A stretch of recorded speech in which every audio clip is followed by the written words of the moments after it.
Hello, friends and neighbors. Welcome to the Sunny Side of Life Bible in a Year experience. Join me each day as I read the Bible from start to finish. I'm reading from the Life Application Study Bible, New Living Translation, published by Tyndale House Publishers. I pray this daily reading will bless you as much as it does me. So let's get started.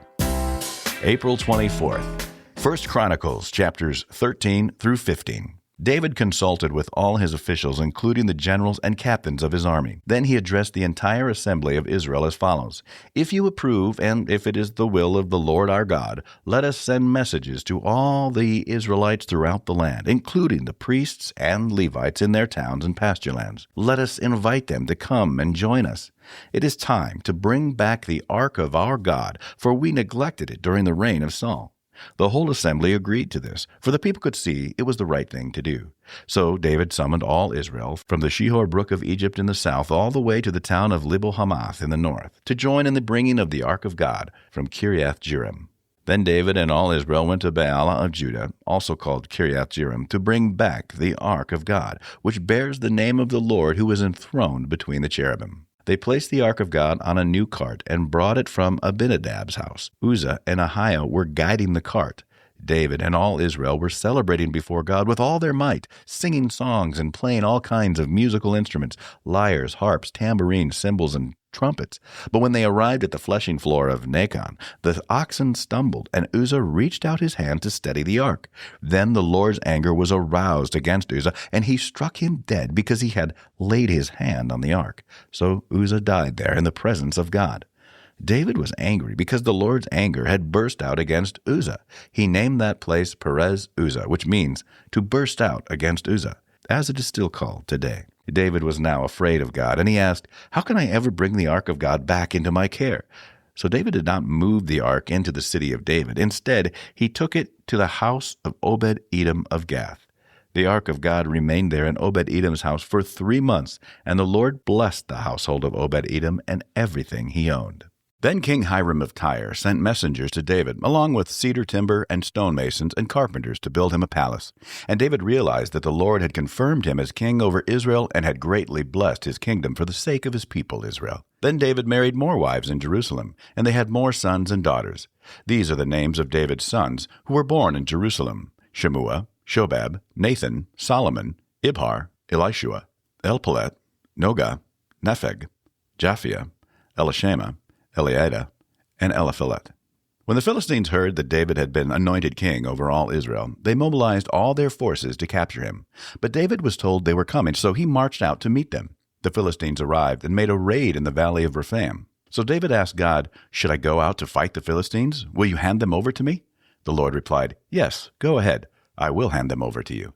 So David and his troops went up to Baal-perazim and defeated the Philistines there. "God did it," David exclaimed. "He used me to burst through my enemies like a raging flood." So they named that place Baal-perazim, which means the Lord who bursts through. The Philistines had abandoned their gods there, so David gave orders to burn them. But after a while, the Philistines returned and raided the valley again. And once again, David asked God what to do. "Do not attack them straight on," God replied. "Instead, circle around behind and attack them near the poplar trees. When you hear a sound like marching feet in the tops of the poplar trees, go out and attack. That will be the signal that God is moving ahead of you to strike down the Philistine army." So David did what God commanded, and they struck down the Philistine army all the way from Gibeon to Gezer. So David's fame spread everywhere, and the Lord caused all the nations to fear David.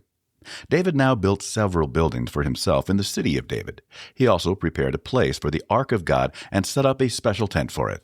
Then he commanded, "No one except the Levites may carry the ark of God. The Lord has chosen them to carry the ark of the Lord and to serve him forever." Then David summoned all Israel to Jerusalem to bring the ark of the Lord to the place he had prepared for it.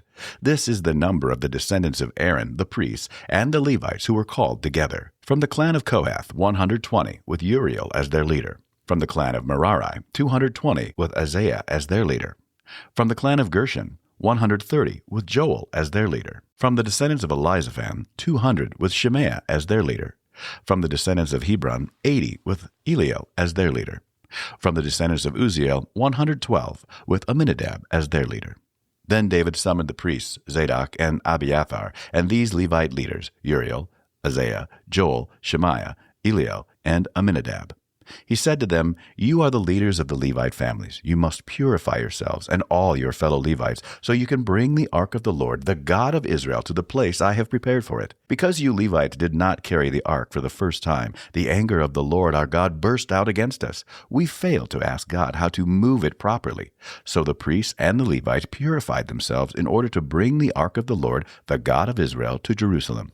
Then the Levites carried the ark of God on their shoulders with its carrying poles, just as the Lord had instructed Moses. David also ordered the Levite leaders to appoint a choir of Levites who were singers and musicians to sing joyful songs to the accompaniment of harps, lyres, and cymbals. So the Levites appointed Heman, son of Joel, along with his fellow Levites, Asaph, son of Berechiah, and Ethan, son of Cushiah, from the clan of Merari. The following men were chosen as their assistants: Zechariah, Jaaziel, Shemiramoth, Jehiel, Uni, Eliab, Benaiah, Maaseiah, Mattathiah, Eliphalehu, Micniah, and the gatekeepers, Obed-Edom and Jael. The musicians Heman, Asaph, and Ethan were chosen to sound the bronze cymbals. Zechariah, Aziel, Shemiramoth, Jehiel, Uni, Eliab, Maaseiah, and Benaiah were chosen to play the harps. Mattathiah, Eliphalehu, Micniah, Obed-Edom, Jael, and Azaziah were chosen to play the lyres.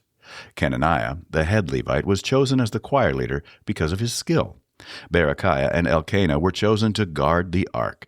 Shebaniah, Joshaphat, Nathanael, Amasai, Zechariah, Benaniah, and Eleazar, all of whom were priests, were chosen to blow the trumpets as they marched in front of the ark of God. Obed-Edom and Jehiel were chosen to guard the ark. Then David and the elders of Israel and the generals of the army went to the house of Obed-Edom to bring the ark of the Lord's covenant up to Jerusalem with a great celebration. And because God was clearly helping the Levites as they carried the ark of the Lord's covenant, they sacrificed 7 bulls and 7 rams. David was dressed in a robe of fine linen, as were all the Levites who carried the ark, and also the singers, and Kenaniah, the choir leader. David was also wearing a priestly garment. So all Israel brought up the ark of the Lord's covenant with shouts of joy, the blowing of ram's horns and trumpets, the crashing of cymbals, and loud playing on harps and lyres. But as the ark of the Lord's covenant entered the city of David, Michal, the daughter of Saul, looked down from her window. When she saw King David skipping about and laughing with joy, she was filled with contempt for him. That's it for today, friends. Feel free to read ahead on your own. Before I go, let's share the Lord's Prayer together. Our Father who art in heaven, hallowed be thy name. Thy kingdom come, thy will be done, on earth as it is in heaven. Give us this day our daily bread, and forgive us our trespasses, as we forgive those who trespass against us. Lead us not into temptation, but deliver us from evil. For thine is the kingdom, and the power, and the glory forever. Amen.